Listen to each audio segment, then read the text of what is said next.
But first of all, let's see how we think our life is going to happen. A lot of people think that when they make good plans, that they will achieve their goals.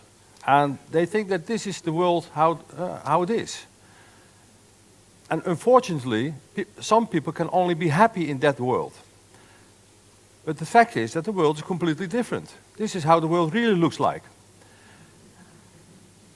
And that's interesting, because yes, maybe sometimes you have some problems, you have situations which are difficult. Maybe sometimes you even don't reach the goal you had in mind. Hello. Hello. It's nice to see you here again. We do this different stuff because of the panic that's going all around the world, let's say, and all around. And now today is the first step in Norway. For the first time, I met you in Norwegian International Entrepreneurship Conference.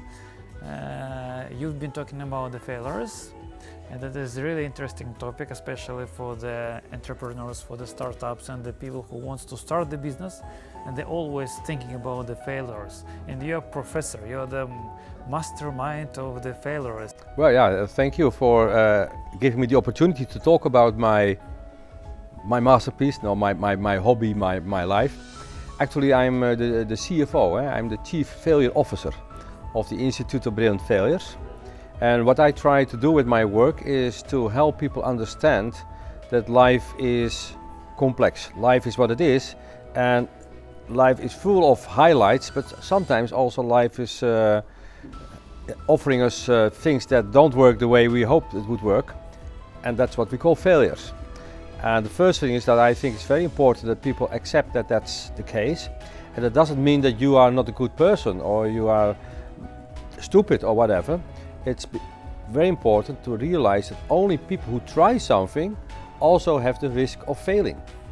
So that's my mission in life, support people in their attempts to do something, to be an entrepreneur, to do something very good, but also to help them understand that usually this means that also that they have to accept that things can go wrong, and that other people should also accept that from themselves and from other people. And the second part is that they should also realize that you can learn from that. Now, that's easy to say, that you can learn from your failures, but then the question remains how. And that's also what I try to answer in the presentation I give, in the work I do, help people to understand how they can do that learning.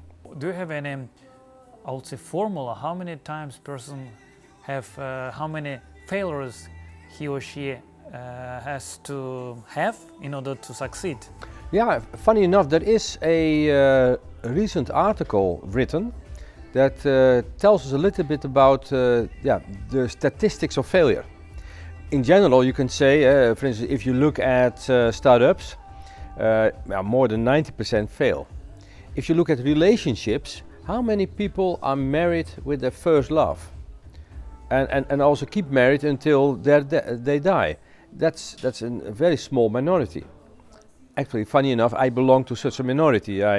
My first love, I'm already married with her for 26 years, so that's another story. Started as a failure because I was not supposed to meet her, but life is full with surprises and full with coincidences. Now, like I said, startups, we are not surprised that many of them fail. Love affairs, we're not surprised that many of them fail. If you are a sportsman, how many people only win? It's very few, even the big ones like the Federer or Barcelona.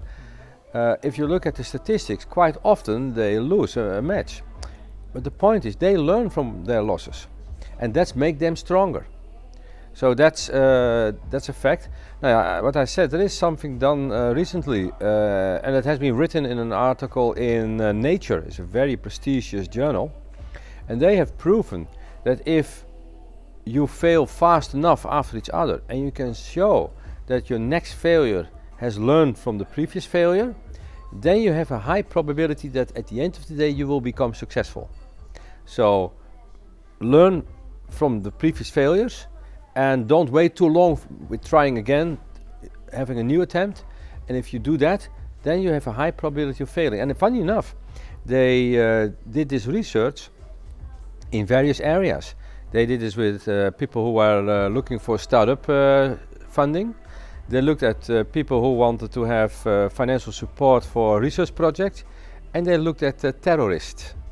How many attempts do they need to have in order to be successful as a terrorist? And they showed the same behavior. Learn from the previous attempt and try again as soon as possible. If you learn from your previous attempt and you take your next attempt as soon as possible, then the success comes closer and closer by. But actually, it depends very much. But what already you see for the second attempt, there has been done research in the European Union, and they have proven that people who went bankrupt or had to stop their business, when they try it again, on average they are more successful than starters. So already the second attempt is more promising than the first attempt. So if you look at, they call this the Phoenix project, and that's about people who restart. They have started the company and they stopped it, or they had to stop it, but then they try it again for next time, and we call these people restarters. And statistically, if you look at the economic impact they have, restarters are more successful than starters. So already on average the second attempt is already more interesting than the first attempt. So you can ask me the question, how many times do you have to succeed or to fail? My answer is, you already have to fail only once to make the next attempt more promising. But if you already make for example, if I made already 3 fails, is there more chance to succeed next time? It depends very much on the quality of your failure, and that's why we talk about brilliant failures. I mean, if I can fail in a very stupid way, I can even fail criminal if I want. But this is about brilliant failures. So then we better have to talk about what do you mean with a brilliant failure. Well, a brilliant failure is something you try to do with a very good intention. You really try to do something that could be useful, valuable. You prepared well, you spent a lot of time and effort, but still didn't work, and you can learn a lot. Now people often ask me, how brilliant was my failure? And for that I've developed a formula. Hey, you wanted the formula, now you get the formula. The formula is, we call it the viral formula, which is interesting, by the way, because of the current situation. We talk about viral, and this is something that has to spread. Typically when you talk about viruses, you don't want them to spread, but this is something that has to spread. And what is the viral formula I'm referring to? 5 letters. The V. The V stands for the vision that you had, the value you try to achieve. Viral, vision. The I stands for the inspiration you had, the energy you put into it, the I for inspiration. The R stands for risk. How did you deal with risks? How did you manage your risk?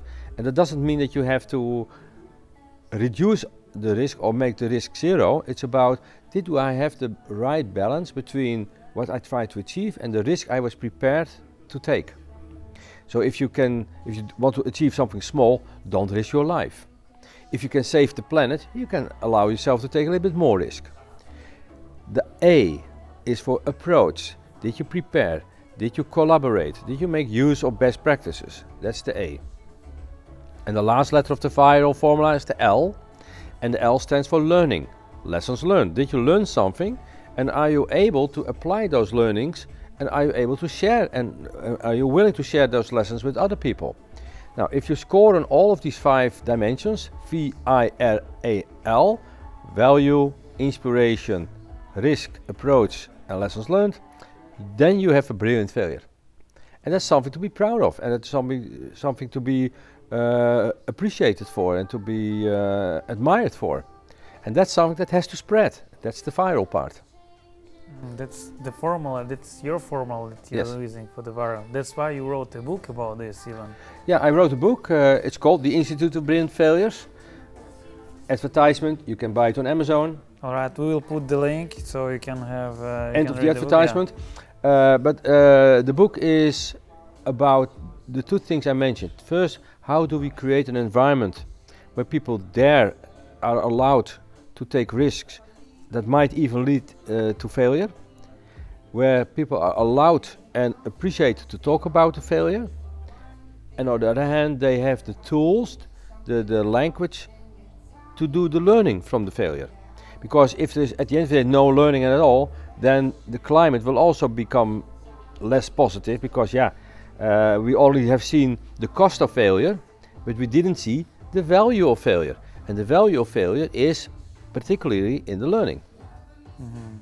Exactly, that's why you say the brilliant failure is good, as we say, viral. It's something positive. I mean, the failure in itself, and I know that better than other people because I have seen hundreds and hundreds of failures.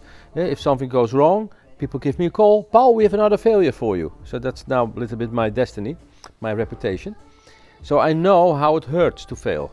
I know it costs money, sometimes it costs health, so it's not nice to fail. But I have seen, and I also want to share that with other people, that even when it went wrong and when there's cost of failure, there's always a value of failure. You have learned something, people have spent their time on it, people have spent their energy, their love into it. That's the positive side. But if you do not talk about that positive side, what is left? Only the negative side. Which is not correct, because you have to look at the complete picture, and the complete picture is including the learnings, the positive parts, the value of failure. So that's my book all about, is understanding that there is value in failure, and it's also giving people tools how to get to that value. So you actually explain, inspire, and they learn from this, so they can go and make next step for their success. Yeah, and because the success comes closer if you use everything that you have developed, everything that you have learned. But if you didn't learn, then the next success will not come closer. So that's the brilliant part of it. It's the brilliancy is, at the end of the day, the failure is linked more or less to later success. And that's that's the message of the book, and it is also referring to we have to create the right culture, different countries, different companies, different cultures, and parts of the culture can stimulate brilliant failures. Other parts could be a barrier for failure. I mean, if the hierarchy is very strong and you don't dare to talk to your boss or to your wife or to your father or whatever it is, then it will be difficult to get these lessons learned to the outer world. And now, on the other hand, if you don't have long-term vision, then what's the use of talking about what you've learned? Because what you've learned and what you could use is maybe something that will happen later, maybe in 2 weeks, maybe in 5 years. But if you're not interested in the long future, why should you learn? Because you will not apply it anyway. The last letter is important in viral. Learn. The lessons learned it's also about people can also make mistakes, and typically we would say a mistake, that's not brilliant. But if you really can learn something from it, and you share your learnings with other people, and other people can benefit from it, then it becomes maybe still a brilliant failure, even though it was based on a mistake. And we had a very nice example recently. We have the corona crisis now, and the government in the Netherlands, like many other governments, have instructed people not to shake hands. Now, our Prime Minister, he was giving a press conference, and he was telling about this new measure, don't shake hands. And the first thing he did after his interview, he shook hands with the guy next to him. And it was a big mistake, of course, and people really start laughing. But at the end of the day, it was a brilliant failure because of this mistake. This video went viral, and everyone looked at it and everyone laughed about it, but at the same time everyone learned from it. This had a very positive side effect, because everyone wanted to see this video, and everyone now understood, by the way, we should not shake hands. By the way, if I do shake hands now, I'm as stupid as this guy. Yeah, I just wanted to say, it's automatically, it's coming automatically, you know? Yeah, and that's also why many things go wrong, because people are stuck to their habits. And that you see that also in companies, and we call them procedures, guidelines, the way we've always done it. And I use this type of insights, what really is happening here, and this I call the canyon. The canyon is like rivers that flow to the sea, but they make a canyon, And because they did, they can never escape anymore. The only way they know to the sea is via this canyon. But I can tell you there are many other ways, but the river doesn't know. Same road. Yeah, and that's we see also with people. That's one of the reasons that people make mistakes or fail is because they didn't know that there was another route. Now I discovered 16 ways that lead to failure.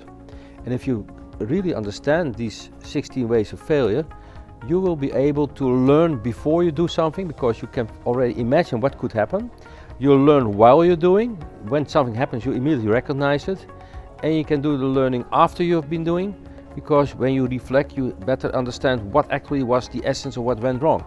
So that is the language I've developed, helping people to get first access to what the real learning experiences are, but also to make them transferable so that you can share them with others. So it will not get lost in time, or it will not get lost over boundaries in the organization or other type of boundaries. And that creates this learning environment. Yeah, 16 ways. Then it's there to read that book. Yeah, then if you read the book, you will get understanding of these 16 ways of failure, and hopefully you will be able in the future to recognize them and to apply them in everything you do, before you do something, while you do something, and after you've done something. So if you make a lot of failures and you still not succeed, then this book is definitely number one that you need to read first. And you can always ask questions directly. I will just put the link, and I will link in it. You can ask the questions. And thank you very much. Yeah. Well, my last message would be you should think about the real meaning of the word fail. And the real meaning of the word fail is first attempt in learning. I wish you a happy learning. I wish you a lot of success and also some beautiful failures. Thank you, and have a nice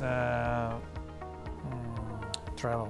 Nice travel to Netherlands, and hopefully the virus will not hold you, and hope to see you soon in Norway. Beware, I come back. Thank you. Thank you.